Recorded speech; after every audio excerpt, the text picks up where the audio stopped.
pour les études par éléments finis en 3 dimensions, bon, il faut avoir un objet en 3 dimensions.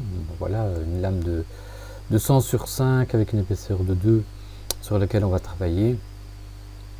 Et donc, c'est une simple extrusion. Ne pas oublier d'appliquer le matériau. C'est donc toujours la même technique que dans le précédent. On choisit un matériau, on choisit le corps principal pour pouvoir appliquer le matériau.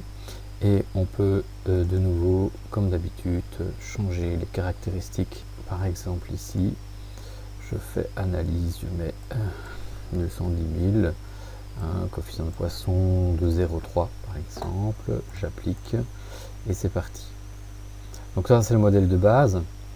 Alors pour faire une analyse très rapide, on peut directement aller dans le Generative Structural Analysis. Il n'y a qu'en 3D où il va générer automatiquement un maillage sur base des dimensions de l'objet. On va se mettre en statique, donc je fais OK. Voilà. Donc là, effectivement, vous voyez qu'il y a un maillage de base. On peut les voir, hein, c'est un octoédrique. OK. Rien ne vous empêche d'aller vérifier ces dimensions. Donc là, il y a des dimensions par défaut qui ont été appliquées. Alors ici, je sais que j'ai une épaisseur de 2 mm. C'est la plus petite des épaisseurs, donc je vais quand même restreindre un peu la taille de mon maillage, de manière à ce qu'il soit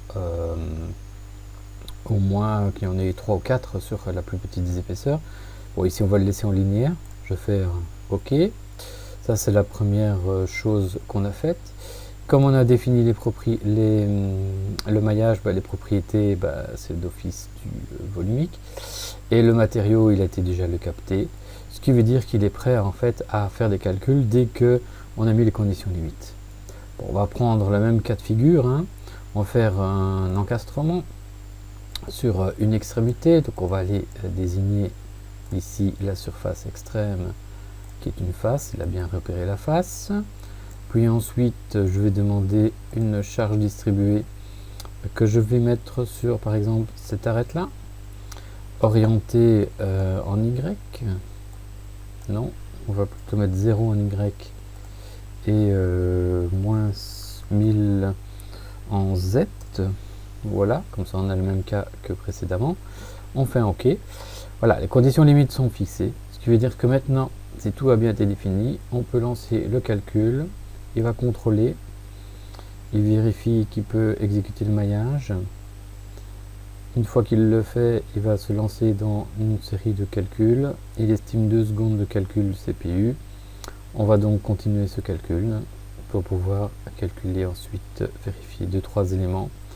Donc soit de voir la déformée, première technique, donc on voit que la déformée, le maillage déformé apparaît, on voit qu'effectivement il s'est surbaissé par rapport à la réalité, on peut encore l'exécuter, hein. On a vu les commandes d'exécution de la déformation, donc effectivement il s'exécute bien. On peut voir les contraintes au sein du matériau, ok, donc pas de souci. Si je ne veux pas voir le maillage qui dérange, je peux supprimer les arêtes, voilà. Comme ça, j'ai une meilleure vision des choses. Ok. Je peux demander d'autres types de contraintes. Hein. Par exemple, ici, avoir les informations uniquement de déplacement que je reconfigure pour le mettre en ISO moyenne, par exemple. Voilà. Donc, forcément, c'est l'extrémité qui est en rouge qui s'est le plus déplacée. Je peux demander toute une série d'informations, hein, les contraintes principales qui apparaissent au sein du matériau, de nouveau. Hein, on peut demander d'avoir ISO discontinu, c'est par maille, ISO moyenne, c'est lissé. Okay. On peut aller plus loin, voir les valeurs principales, les valeurs absolues. Les principales sont plus claires au niveau des contraintes qui peuvent survenir. Voilà, soit donc vous avez plein d'informations, ou alors vous avez analysis, d'accord, ce qui permet de mettre en évidence des choses qu'on ne voit pas dans d'autres. Voilà. Et voilà donc le travail réalisé.